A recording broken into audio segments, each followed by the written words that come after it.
Televisa presenta.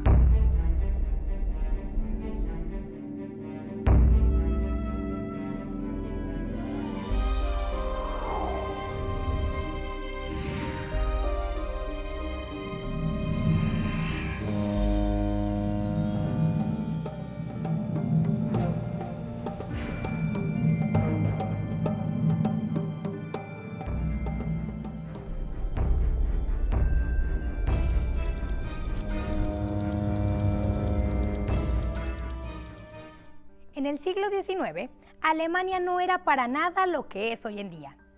Existían varios reinos que constantemente estaban en confrontación por ajustes de territorio, debido a que no se había consolidado el Estado alemán.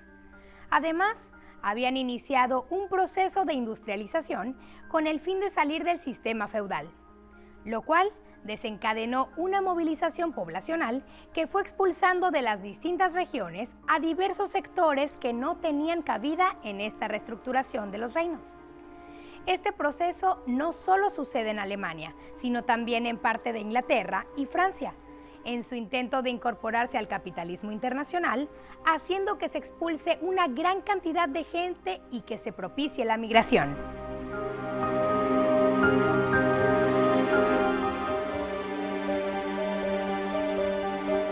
Primero es una migración muy concentrada en el propio espacio europeo, pero en la medida en que se empieza a tener noticia de posibilidades de desarrollo en otras partes del mundo, en Asia, en el norte de África y desde luego en América, ¿no?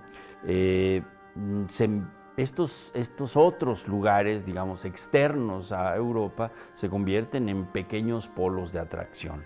Es en el tránsito del XVIII al siglo XIX, el antiguo territorio de la Nueva España se convierte en un territorio particularmente atractivo para los alemanes a raíz fundamentalmente de la expedición que hace Alejandro von Humboldt a el territorio de la Nueva España precisamente, y que publica a principios del siglo XIX este ensayo que se difunde por buena parte de Europa y que muestra las enormes riquezas del territorio que ahora, ¿verdad?, paulatinamente va a ser conocido como la República Mexicana. Y podríamos decir que realmente es Humboldt uno de los grandes propagadores de que América Latina, digamos, empezando por México, pero también otros países de América Latina, son espacios que son particularmente propicios para la explotación minera, para la explotación agrícola, para el comercio, y de esa manera, digamos, von Humboldt es como uno de los pioneros, de los propagadores de esta idea de llamar a la migración fundamentalmente centroeuropea y particularmente alemana hacia las tierras mexicanas precisamente. Alexander von Humboldt, el varón que estuvo con nosotros durante los años de 1808 a 1811, llevó de regreso a Berlín, porque él fue allá donde se refugió después de haber salido de Veracruz, sus múltiples acuarelas y escritos, y sobre todo entre ellos el ensayo político de la Nueva España, en donde describía las condiciones privilegiadas socioeconómicas y las riquezas de la Intendencia de Veracruz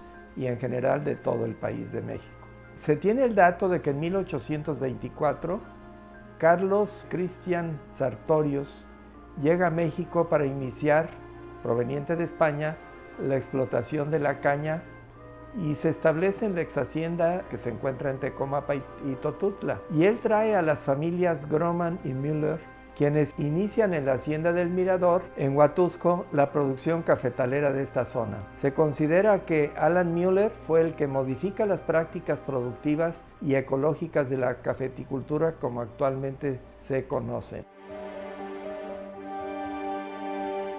Mira, yo soy Ingrid Sartorius, desciendo de Carl Christian Sartorius y soy la cuarta generación que nace en México. Ellos se vinieron porque tuvo un problema en la universidad y se tuvo que venir a México con sus cuñados, mi tatarabuelo. Y él estaba dando clases en una universidad y fue apresado por sus ideas liberales y que estaban promoviendo la República en esos tiempos. Y entonces fue apresado y sus cuñados relacionados con la minería, ingenieros mineros, tomaron un contrato con una sociedad minera alemana en México. Le sacan un pasaporte falso, lo disfrazan de marinero y se lo traen a México junto con ellos, ¿no? Llegan en 1824. Trabajó en las minas, primero en las minas de Hidalgo y luego se vino al rancho en El Mirador, que era una hacienda. A él le gustaba mucho escribir y era un naturalista nato. Se pone a escribir y a describir todos sus entornos y todo esto. Y aparte tenía la idea, una empresa agrícola alemana en alguna parte de México. Pero le gustaba mucho la agricultura, era bastante idealista. Le gustó, quiso traerse también a una colonia de alemanes, que hay uno que otro que quedaron, casi todos se regresaron, para formar una Alemania en México. Ya luego él se quedó, su familia, su esposa era una señora Stein, que se fue a vivir a Alemania con los hijos, todos los hijos estudiaron en Alemania. Luego ya la generación de mi papá ya no estudió en Alemania porque fue cuando vino el agrarismo, pues se quedaron, les quitaron todo. Entonces, pero todos se registraron como alemanes, tenían actas de nacimiento alemanes y nosotros por ende también las tuvimos, ¿no? Y él como no podía regresar a Alemania, entonces inclusive toma la nacionalidad mexicana y dentro de todas sus sabidurías y todo esto también en algunos años se mete a la sociedad a organizar, también se vuelve uno de los fundadores de la Sociedad de Geografía y Estadística. Pues pasan algunos años y él nos forma un capitalito y aparte encuentra el lugar que se le hizo ideal, que fue precisamente aquí en Veracruz, lo que es el Mirador ahora, ahí en el municipio de Totutla. Sartorius escribió un libro muy interesante que se difundió ampliamente en el viejo continente, que se tituló México como país de inmigrantes para Alemania. Y esto atrajo a numerosos empresarios alemanes que decidieron venir a establecerse a México.